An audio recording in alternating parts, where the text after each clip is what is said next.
Il m'a punie. Je me retrouve seule, vraiment seule.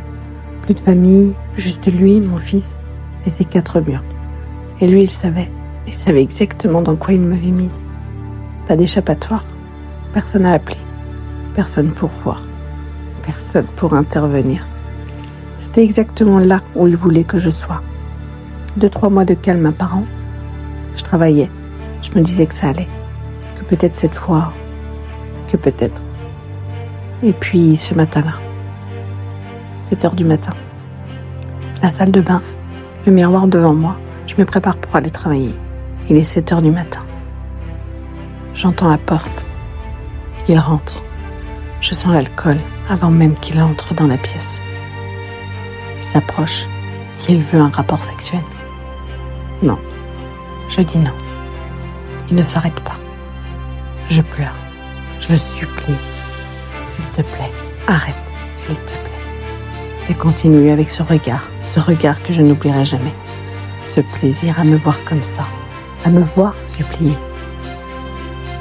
Quand c'est fini, il essuie mes larmes, délicatement, comme si rien ne s'était passé, comme s'il venait de faire quelque chose de normal. Je ramasse mes affaires et je pars travailler. La tête vide, le corps qui ne m'appartient plus, l'âme quelque part par terre dans cette salle de bain. Mon fils dormait, il n'avait rien vu, rien entendu, et je remercie la vie aujourd'hui pour ça. Parce que si mon fils avait assisté à ça, les choses auraient été différentes. Vous comprendrez pourquoi dans le prochain épisode. Pour le moment, c'était moi. Moi avec lui, à l'abri de mon fils. Je rentre du travail, je mange, je m'occupe de mon fils, je vais me coucher. Je ne lui parle plus, je l'ignore. J'existe à peine dans cette maison. J'ai envie de hurler, mais les mots ne sortent pas, rien ne sort. Je suis paralysée de l'intérieur. Je me sens tellement seule. Mes coups, j'avais appris à les encaisser. Mais ça, ce matin-là, dans cette salle de bain, il avait pris quelque chose que je ne lui avais pas donné. Quelque chose qui n'était pas à lui. Quelques jours passent. Il vient vers moi. Il ne comprend pas mon silence. Il veut qu'on parle. Je le regarde. Je lui demande de réaliser ce qu'il m'a fait. Il me regarde droit dans les yeux. Je t'ai puni. On n'avait plus de rapport sexuel ensemble, alors je t'ai puni. Je t'ai puni.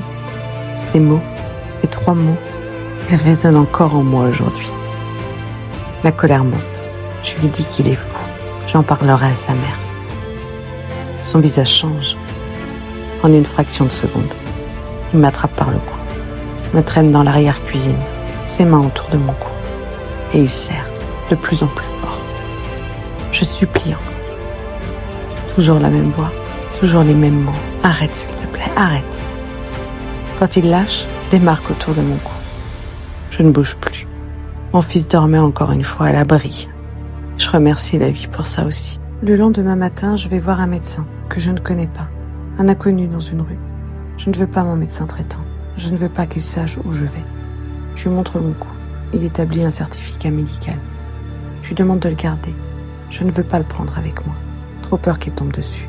Trop peur de ce que ça enclencherait ou déclencherait. J'ai 25 ans et je pense à ma propre mort comme à quelque chose de possible, de concret, de proche. S'il m'arrivait quelque chose ce soir, demain, personne ne chercherait. Je n'avais plus personne. Non, personne. Et cette mort que personne ne prenait au sérieux, si ma famille avait vraiment compris ce que je vivais, jamais on n'aurait laissé ma sœur ouvrir cette porte. Jamais ma mère ne se serait retrouvée sur son capot de voiture pour le faire arrêter. Mais personne n'imaginait vraiment. Personne ne comprenait la peur viscérale qu'il avait mise dans mes veines. Cette peur que je portais même quand je repartais avec lui. Enfouie au plus profond de moi. Là, toujours là. Et moi, je croyais encore. Je croyais vraiment qu'on pouvait changer les gens. Les sauver de leurs démons. Je pensais que si j'aimais assez fort, si j'étais assez patiente, si je donnais encore un peu plus, il m'aimerait. Normalement. La peur. Ce sentiment ne m'était pas inconnu finalement. Je l'avais connu toute ma vie. Depuis l'enfance, alors quelque part c'était normal pour moi aussi. Je continue d'aller travailler chaque matin, la tête baissée, le sourire collé sur le visage pour que personne ne voie. Et le soir, en rentrant, je prie. Je prie pour que ce soit lui qui parte, que ça vienne de lui. Parce que si c'est sa décision, il me laissera tranquille. Il ne viendra pas détruire mon travail, ma seule chose à moi. S'il vous plaît, que ça vienne de lui. Et puis un jour, il me dit qu'il veut qu'on se sépare. Je me sens soulagée comme jamais dans ma vie. Je saute sur l'occasion. Oui, ce sera mieux. On arrange tout à l'amiable. La garde, les vacances, tout. Enfin, je respire. Mais le diable en avait décidé autrement. Je vous raconte ça dans le prochain épisode. Je sais comme c'est difficile.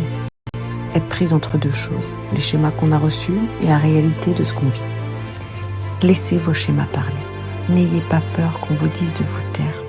Vous avez le droit de comprendre ce qui était normal et ce qui ne l'était pas. Sortez du silence. Pas forcément pour tout le monde, mais pour avoir cette compréhension, celle qui vous libère. Parce que moi, il m'a fallu des années avant de m'éveiller vraiment, avant de comprendre d'où venait cette envie de rester, cette incapacité à penser à moi, cette façon de me sacrifier encore et encore. Il a fallu que je comprenne pour enlever tous ces bagages qui n'étaient pas les miens, pour arrêter de répéter l'histoire des autres dans ma propre vie. Ce travail-là, il est possible. Il est dur, mais il est possible. Et vous méritez de le faire. Si cette histoire vous touche, abonnez-vous, parce que vous méritez d'entendre la suite.